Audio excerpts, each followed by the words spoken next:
పొట్లకాయ నువ్వుల కారం కూర ఎప్పుడన్నా మీరు తిన్నారండి? చాలా కమ్మగా ఉంటుందన్నమాట. ఇప్పుడు మహాలయ పక్షాలు కదా, ఉల్లి వెల్లుల్లి వాడకుండా ఇలా కమ్మగా వంటలన్నీ మీతో షేర్ చేసుకుంటున్నాను అనమాట. స్టవ్ మీద ప్యాన్ పెట్టుకుని ఒక 4 ఎండుమిర్చి, కొంచెం ఒక ½ టేబుల్ స్పూన్ జీలకర్ర వేసేసుకుని, ఒక పెద్ద కప్పు నిండా నువ్వులు వేసేసి స్టవ్ని లో ఫ్లేమ్లో పెట్టుకుని చక్కగా ఆపకుండా వేయించుకోవాలన్నమాట, కమ్మటి సువాసన వచ్చేంత వరకు. ఇవన్నీ బాగా వేగిపోయిన తర్వాత ఒక ప్లేట్లోకి తీసి బాగా చల్లారి పెట్టుకోవాలి. ఇవి చల్లారేలోపు పొట్లకాయని మనం చక్కగా కడిగేసుకుని నిలువుగా 4 భాగాలు చేసుకుని వాటిని చిన్న చిన్న ముక్కలుగా కట్ చేస్తున్నాను. మీకు కావాలంటే మీకు ఎలా షేప్ కావాలంటే అలా కట్ చేసేసుకోవచ్చు. ఇప్పుడు దీనిలో కూరకు సరిపడా సాల్ట్ ఇప్పుడే వేసేసుకుని బాగా మెత్తగా ఇలా పిసికేస్తూ మనం ముక్కల్ని ఇలా గట్టిగా పిండేస్తే కనుక దీనిలో ఉన్న వాటర్ అంతా వచ్చేస్తుంది అనమాట, ఈ ఉప్పు తగిలేసరికి. లేదంటే మిగతా కూరల్లాగా మనం పోపులో వేసి ఉప్పు వేస్తే ఎంతకి మగ్గదండి. ఈ పొట్లకాయలో ఉన్న స్పెషాలిటీ ఇలా అనమాట, ఇలాగే చేయాలి. ఇలా ఉప్పు మొత్తం వేసేసి ఇలా పిసికేస్తే వాటర్ అంతా వచ్చేస్తుంది కదా. వాటర్ని ఏం వేస్ట్ చేయం, తర్వాత మనం కూరలో యూజ్ చేస్తాము. చూడండి ఎన్ని వాటర్ వచ్చిందో. ఇప్పుడు స్టవ్ మీద ప్యాన్ పెట్టేసుకుని ఆయిల్ వేసుకుని కొంచెం శనగపప్పు, మినపప్పు, ఆవాలు, జీలకర్ర, ఎండుమిర్చి, అలాగే కొంచెం ఇంగువ ఇష్టం లేని వాళ్ళు అల్లం వెల్లుల్లి పేస్ట్ వేసుకోండి. నేనైతే ఈ 15 రోజులు ఉల్లిపాయ వెల్లుల్లిపాయ వాడను కాబట్టి ఇంగువే ఎక్కువ వాడుతూ ఉంటానన్నమాట.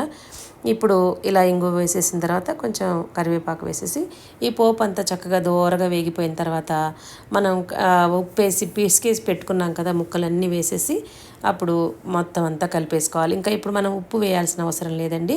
ఇలా మొత్తం కలిపేసుకున్న తర్వాత కొంచెం పసుపు వేసేసి, ఉప్పు మనం ఆల్రెడీ ఇందాక ముక్కల్ని వేసి ముక్కల్లో పిసికేటప్పుడు వేసాం కదా, వాటర్ తీసేటప్పుడు ఆ వాటర్ మళ్ళీ పోసేసుకోవాలన్నమాట. ఆ వాటర్ వేస్ట్ చేయక్కర్లేదు. ఇప్పుడు పోసుకుంటే ఇంకా మనకి ఉప్పు వేయాల్సిన అవసరం ఉండదన్నమాట. ఇలా వేసేసి మూత పెట్టేస్తే ఒక 5 నిమిషాల్లోనే కూర అంతా మగ్గిపోతుంది.